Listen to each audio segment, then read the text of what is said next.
Chinese vaccine. ये देश Chinese vaccine पर डिपेंडेंट थे, पर अब वो गंभीर संकट से जूझ रहे हैं। चीन ने पिछले साल अपने वैक्सीन डिप्लोमेसी अभियान को एक शॉट प्रदान करने का वचन देकर शुरू किया, जो कोविड-19 के गंभीर मामलों को रोकने में सुरक्षित और प्रभावी होगा। यह कहा था चाइना ने। उस समय कम निश्चित था कि यह टीका और अन्य टीका ट्रांसमिशन को रोकने में कितने सफल होंगे।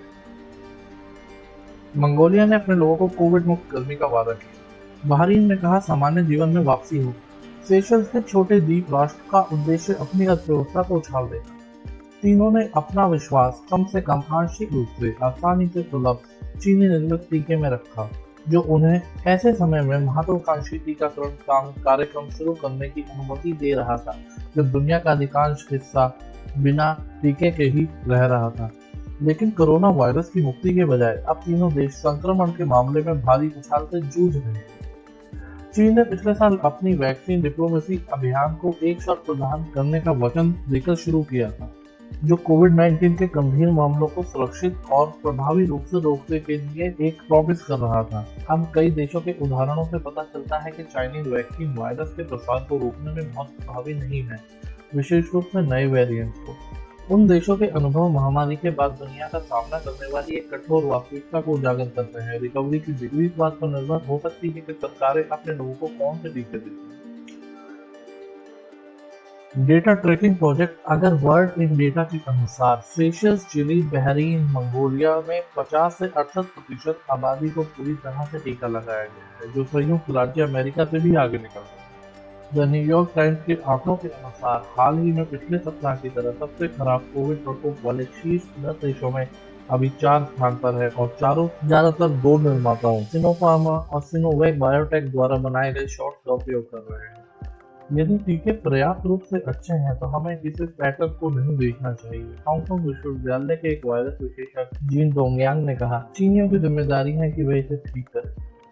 वैज्ञानिकों को निश्चित रूप से यह नहीं पता कि अपेक्षाकृत उच्च टीकाकरण करने वाले कुछ देशों में नए प्रकोप क्यों झेल रहे हैं। वेरिएंट, सामाजिक नियंत्रण जो बहुत जल्दी अभ्यस्त हो जाते हैं, और लापरवाह व्यवहार। केवल 2 शॉट के पहले आहार के बाद की संभावनाएं हैं, लेकिन संक्रमण का स्थायी परिणाम हो सकते हैं।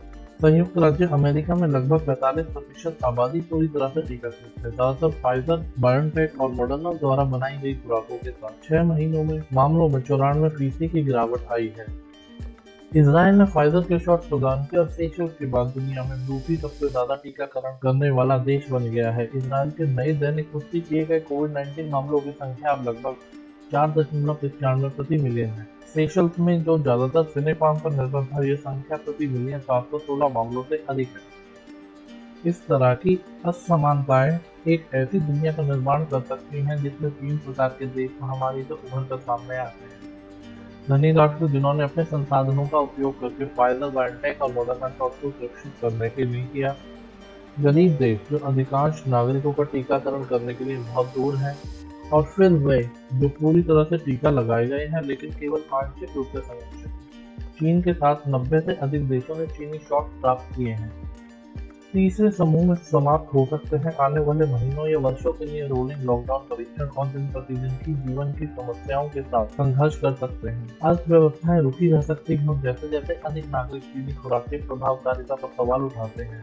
बिना टीकाकरण वाले लोगों को शॉट की निगरानी करना भी अधिक कठिन हो सकता है। सिनेफार्मा की अपनी दूसरी खुराक प्राप्त करने के 1 महीने बाद पोर्ट गंजगोल बाजार बीमार पड़ गए और कोविड-19 की रिपोर्ट पॉजिटिव आई। 31 वर्षीय खनिक ने मंगोलिया की राजधानी उलान बटार के एक अस्पताल में 9 दिन बिताए। उन्होंने कहा कि अब वे शॉट की उपयोगिता पर सवाल उठा रहे हैं। लोगों का विश्वास था अगर हमें टीका लगाया गया तो कोविड से मुक्त हो जाएंगे। उन्होंने कहा अब यह पता चला है कि ऐसा नहीं है। बीजिंग ने अपनी वैक्सीन कूटनीति को एक अधिक प्रभावशाली वैश्विक रूप में महामारी से उभरने के एक अवसर के रूप में देखा। चीन के शीर्ष नेता शी जिनपिंग ने एक चीनी शॉट देने का संकल्प लिया जिसे आसानी से स्टोर और ट्रांसपोर्ट किया जा सकता है और दुनिया भर के लाखों लोगों तक पहुंचाया जा सकता है। उन्होंने इसे ग्लोबल पब्लिक गुड कहा। मंगोलिया एक लाभार्थी था जहां लाखों सिनेफार्म शॉट स्टोर करने के मौके पर कूद रहा था। छोटे देश ने जल्दी से एक टीकाकरण कार्यक्रम शुरू किया और प्रतिबंधों में ढील दी। इसने अब अपनी 52% आबादी का टीकाकरण किया है, लेकिन रविवार को इसने 2400 नए संक्रमण दर्ज किए, जो 1 महीने पहले से अब चौगुने हैं।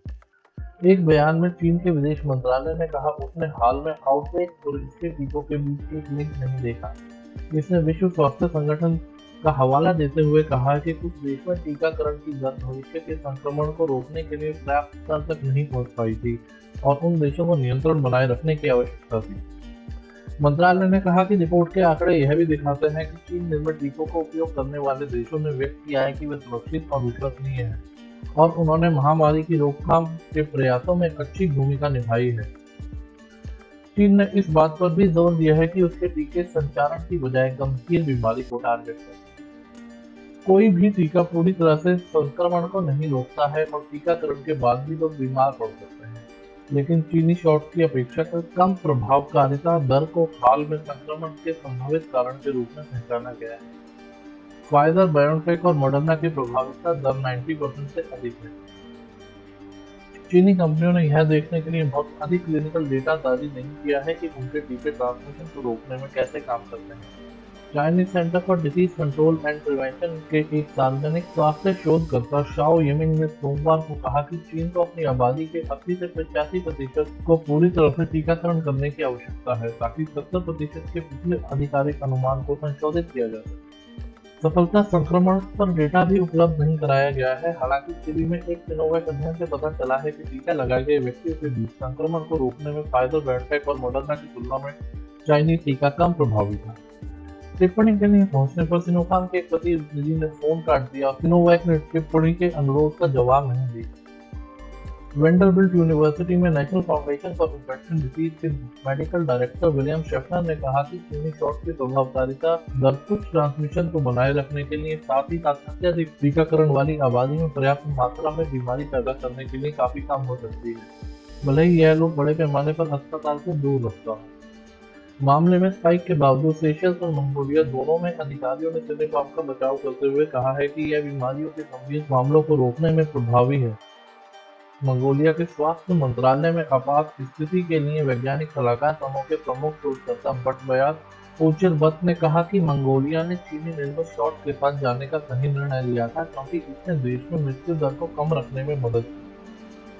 स्वास्थ्य मंत्रालय के अनुसार मंगोलिया के डेटा से पता चला है कि सिनोफार्म वैक्सीन वास्तव में एस्ट्राजेनेका और स्पुतनिक एक रूसी वैक्सीन द्वारा विकसित खुराक की तुलना में अधिक सुरक्षात्मक थी।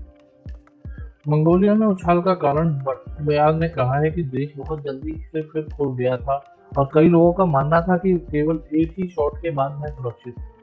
मुझे लगता है कि आप कह सकते हैं कि मंगोलियाई लोगों ने बहुत जल्दी पार्टी मनाई। मेरी सलाह यह थी कि असली उत्सव टीकाकरण के पूर्ण होने के बाद ही शुरू करना चाहिए था। कुछ स्वास्थ्य अधिकारी और वैज्ञानिक कम आश्वस्त। ऑस्ट्रेलिया में फ्लिंडर्स यूनिवर्सिटी में college of medicine and public health के प्रोफेसर निकोलाई पॉस्लोव्स्की ने कहा है कि नए सबूतों के साथ यह मान लेना उचित होगा कि सिनोफार्म वैक्सीन पर ट्रांसमिशन का अंकुश लगाने का न्यूनतम प्रभाव पड़ता है। उन्होंने कहा चीनी टीकाकरण के साथ एक बड़ा जोखिम यह है कि टीका लगाने के बाद भी लोगों में कुछ या कोई लक्षण नहीं हो सकते हैं, फिर भी यह वायरस दूसरों में फैल सकता है। मुझे लगता है दुनिया भर के अधिकांश निर्णय निर्माताओं पर यह जटिलता हो गई है।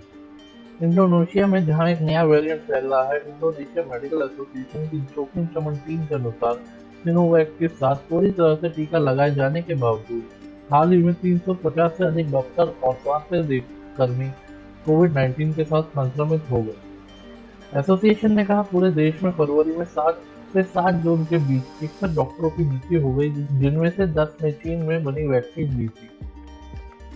सिंगापुर के चिकित्सा सेवाओं के निदेशक केनेथ मार्क को सिनोवैक के उपयोग पर सवाल उठाने के लिए संख्या प्राप्त थी। यह फाइजर से जुड़ी कोई समस्या नहीं है, मार्क ने शुक्रवार को एक संवाददाता सम्मेलन में कहा। यह वास्तव में सिनोवैक वैक्सीन से जुड़ी एक समस्या है। बहरीन और संयुक्त अरब अमीरात सिनोफार्म शॉट को मंजूरी देने वाले पहले 2 देश थे। यहाँ तक कि देर से चरण के क्लिनिकल परीक्षण डेटा जारी होने से पहले ही तब से दोनों देशों में टीके लगाए गए लोगों के बीमार पड़ने की व्यापक खबर आई। बहरीन सरकार के मीडिया कार्यालय ने एक बयान में कहा कि राज्य का वैक्सीन रोल आउट आज तक कुशल और सफल रहा है। फिर भी पिछले महीने बहरीन और संयुक्त अरब अमीरात के अधिकारियों ने घोषणा की वे तीसरे बूस्टर शॉट की पेशकश करेंगे। विकल्प फाइजर या ज्यादा संभावना साइनोफार्मा की है।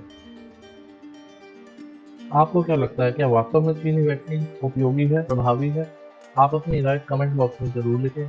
साथ ही लाइक करें, शेयर करें, सब्सक्राइब करें। मिलते हैं हम अगली वीडियो में।